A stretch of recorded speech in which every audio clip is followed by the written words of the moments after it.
आचार्य चाणक्य ने कहा था कि इंसान को ज्यादा सीधा भी नहीं होना चाहिए, क्योंकि अगर हम जंगल में जाकर देखें तो जान पाएंगे कि सीधे पेड़ काट दिए जाते हैं जबकि टेढ़े मेढ़े पेड़ छोड़ दिए जाते हैं। तो आज की हमारी वीडियो भी इसी बारे में है कि ज्यादा अच्छा बना बुरा क्यों होता है और आखिर क्यों एक अच्छा इंसान हमेशा दुखी और परेशान रहता है। तो ये सब हम जानेंगे एक कहानी के माध्यम से। तो आइए वीडियो शुरू करने से पहले कमेंट बॉक्स में नमो बुद्धाय लिखकर हमारे आदिदेव ज्ञान चैनल वीडियो को लाइक, कमेंट, सब्सक्राइब और शेयर जरूर करें। तो चलिए शुरू करते हैं, इस कहानी को सुनते हैं और समझते हैं। एक बार एक व्यक्ति बौद्ध भिक्षु के पास आता है और कहता है, मास्टर, मैं एक बहुत ही सीधा और अच्छा व्यक्ति हूँ। इतना सीधा ही आपने आज से पहले ही मुझसे सीधा व्यक्ति देखा होगा। मैं हमेशा ही सबकी मदद करने की कोशिश करता हूँ, सबको खुश रखने की कोशिश करता हूँ, लेकिन सब मेरा फायदा उठाते हैं, मेरा मजाक बनाते हैं और कोई भी मुझे गंभीरता से नहीं लेता। यहाँ तक कि मेरे घर वाले भी मेरी इज्जत नहीं करते और ना ही घर के किसी महत्वपूर्ण काम में मेरी राय लेते, जबकि अपने दोनों भाइयों की तुलना में मैं सबसे ज्यादा काम भी करता हूँ। घर वालों की बात भी मानता हूँ, माँ बाप की सेवा भी करता हूँ और घर के सभी लोगों को खुश रखने की कोशिश करता हूँ, लेकिन मेरी भावनाओं को कोई भी नहीं समझता, सब मेरा फायदा उठाते हैं। आखिर मेरे साथ ही ऐसा क्यों होता है? व्यक्ति की पूरी बात ध्यान से सुनने के बाद बौद्ध भिक्षु बोली, किसने कहा कि तुम एक सीधे और अच्छे व्यक्ति हो? असल में तुम एक अच्छे व्यक्ति होने का दिखावा कर रहे हो। ये सुन उस व्यक्ति को बुरा महसूस हुआ, लेकिन वो फिर भी बौद्ध भिक्षु की बात सुनता रहा। बौद्ध भिक्षु ने उससे पूछा, अच्छा बताओ कि तुम हर व्यक्ति की मदद क्यों करना चाहते हो? क्यों तुम सबको खुश रखने की कोशिश करते हो? व्यक्ति ने कहा, ताकि सामने वाला मुझे भी खुश रखे, मेरी बात मानी, मेरी इज्जत करे, मेरी भावनाओं को समझे और मुझे एक अच्छा इंसान माने। बौद्ध भिक्षु ने कहा, बस यही तुम्हारी समस्या है कि तुम दूसरों को खुश रखने का प्रयास कर रहे हो ताकि वो भी तुम्हें खुश रखे। तुम अपनी खुशी दूसरों के अंदर ढूंढ रहे हो।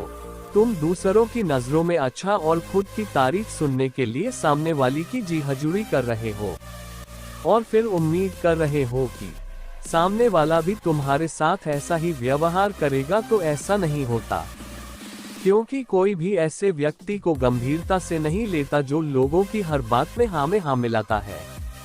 अब मैं तुम्हें कुछ ऐसी आदतें बताता हूँ तो तुम और तुम्हारे जैसे खुद को अच्छा मानने वाले लोगों के अंदर होती है। पहली आदत, खुद को अच्छा मानने वाले लोग ये दिखाने की कोशिश करते हैं कि वो लोगों का ध्यान रखते हैं, उन्हें लोगों की चिंता है, इसीलिए वह सबकी मदद करने पहुंच जाते हैं, फिर चाहे सामने वाले को उनकी मदद की जरूरत हो या ना हो।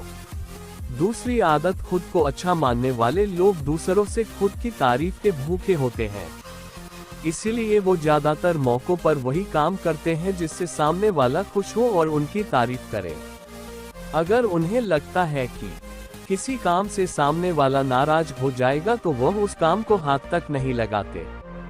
तीसरी आदत, खुद को अच्छा मानने वाले लोगों को लगता है कि उन्हें अपनी कमियों और कमजोरियों को दूसरे लोगों से छुपाना चाहिए, क्योंकि उन्हें लगता है कि अगर दूसरों को उनकी कमियों और गलतियों के बारे में पता चल गया तो लोग उनका मजाक बनाएंगे, उनकी बेइज्जती करेंगे, उन पर गुस्सा होंगे और उन्हें एक कमजोर व्यक्ति मानेंगे। चौथी आदत, अच्छे लोग खुद की जरूरतों, खुद की प्राथमिकताओं को सबसे ऊपर रखने से डरते हैं, क्योंकि उन्हें लगता है कि ऐसा करने से ही दूसरे लोग उन्हें स्वार्थी समझेंगे और फिर वो लोगों की नजरों में एक अच्छे इंसान नहीं रह जाएंगे। पांचवी आदत, खुद को अच्छा समझने वाले लोग मानते हैं कि वो केवल तभी खुश रह सकते हैं जब उनके आसपास का हर इंसान खुश रहे, इसीलिए वो अपने आसपास के हर व्यक्ति को खुश रखने की कोशिश करते हैं। अब तुम्हें सुनने में लग सकता है कि इन आदतों में क्या बुराई है। सबका भला करना तो अच्छी बात है, लेकिन समस्या यह है कि खुद को अच्छा समझने वाले लोग असल में जैसे दिखते हैं वैसे होते नहीं। ये अंदर से कुछ और ही होते हैं। जैसे कि पहला, अच्छाई का दिखावा करने वाले लोग ज्यादातर मौकों पर ईमानदार नहीं होते, क्योंकि वो अच्छा बनने के चक्कर में दूसरों की बुराई को भी छिपा देते हैं। सामने वाले को कभी भी उसकी गलतियां नहीं बताते और केवल वही बोलते और करते हैं जिससे सामने वाला खुश रहे। दूसरा, खुद को अच्छा समझने वाले लोग दूसरों को खुश करने के पीछे इतने पागल होते हैं कि वो कई बार जरूरी और दूसरों के लिए महत्वपूर्ण बातों और कामों को भी उनसे छिपाकर रखते हैं और उन्हें बताते नहीं ताकि सामने वाला उनसे खुश रहे। तीसरा, अच्छे लोग अपनी जरूरतों और कामों को महत्व नहीं देते, इसीलिए ये दूसरों से सीधे अपना काम करवाने से घबराते हैं, जिसकी वजह से ये दूसरे लोगों के साथ चालाकी करने की कोशिश करते हैं। अपने जरूरी कामों को करवाने के लिए भी, जैसे कि सामने वाले की चापलूसी करना या फिर उसके किसी काम के बहाने अपना काम भी कर लेना। चौथा, खुद को अच्छा मानने वाले लोग केवल पाने की उम्मीद से ही कुछ देते हैं। यह इस बात का दिखावा तो करते हैं कि ये लोगों की मदद करना चाहते हैं, लेकिन यह मदद सिर्फ इसीलिए करते हैं ताकि सामने वाला उनकी तारीफ करे, इन्हें अच्छा इंसान समझे और जरूरत पड़ने पर इनकी भी मदद करे। लेकिन अगर इन्हें मदद के बदले मदद नहीं मिलती तो ये गुस्सा हो जाते हैं, सामने वाले से अंदर ही अंदर नफरत करने लगते हैं और उससे बदला लेने का मौका ढूंढने लगते हैं।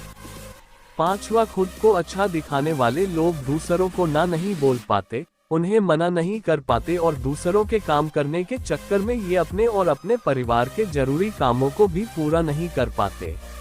छठा, अच्छे लोगों को लगता है ये सभी उन्हें पसंद करें, सभी इनसे प्यार करें, जिससे दूसरे लोगों को इनका दोस्त बनने या इनके साथ संबंध रखने में दिक्कत होती है, क्योंकि यह हर किसी के सबसे पसंदीदा इंसान बनना चाहते हैं। ये सारी बातें सुनने के बाद उस व्यक्ति ने बौद्ध भिक्षु से कहा, तो आपके कहने का मतलब है कि हम एक अच्छे इंसान न बने बल्कि एक बुरे इंसान बन जाए और लोगों का फायदा उठाए। बौद्ध भिक्षु ने कहा, नहीं, मैं तुम्हें बुरा इंसान बनने के लिए नहीं कह रहा, लेकिन हाँ, तुम्हें बहुत सीधा इंसान भी नहीं बनना। अब मैं तुम्हें बताता हूँ कि एक व्यक्ति को कैसा इंसान बनने का प्रयास करना चाहिए।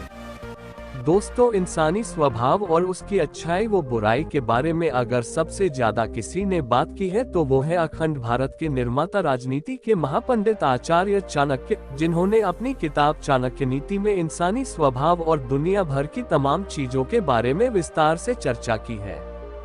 वो इतने बड़े ज्ञानी और दूरदृष्टा थे कि आज हजारों साल बाद भी उनके द्वारा कही गई एक एक बात हमारे जीवन में पूरी सटीकता के साथ लागू होती है। बौद्ध भिक्षु ने कहना शुरू किया, तुम्हें एक सीधा या दूसरों की नजरों में अच्छा इंसान बनने की तुलना में एक सुलझा हुआ इंसान बनने का प्रयास करना चाहिए।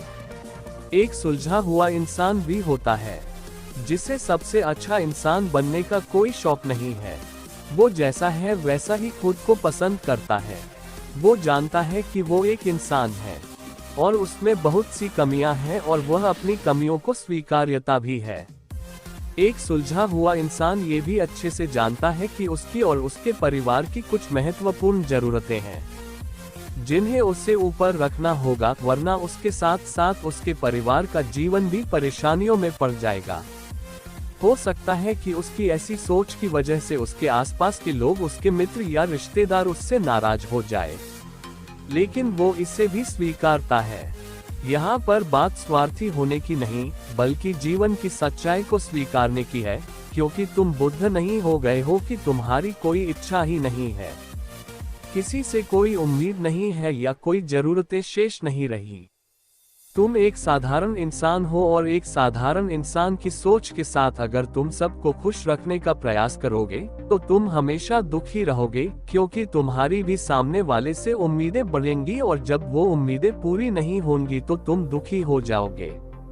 इसलिए जो इंसान ये कहता है कि मैं सबकी मदद करूंगा, सबको खुश रखूंगा और मुझे बदले में किसी से कुछ भी नहीं चाहिए, यहाँ तक कि अपनी तारीफ भी नहीं, तो पहले उस इंसान को बुद्धत्व प्राप्त कर लेना चाहिए, क्योंकि एक आत्मज्ञान को प्राप्त व्यक्ति ही किसी से कोई उम्मीद नहीं रखता, पर क्योंकि आत्मज्ञान को प्राप्त करना सबके बस की बात नहीं है।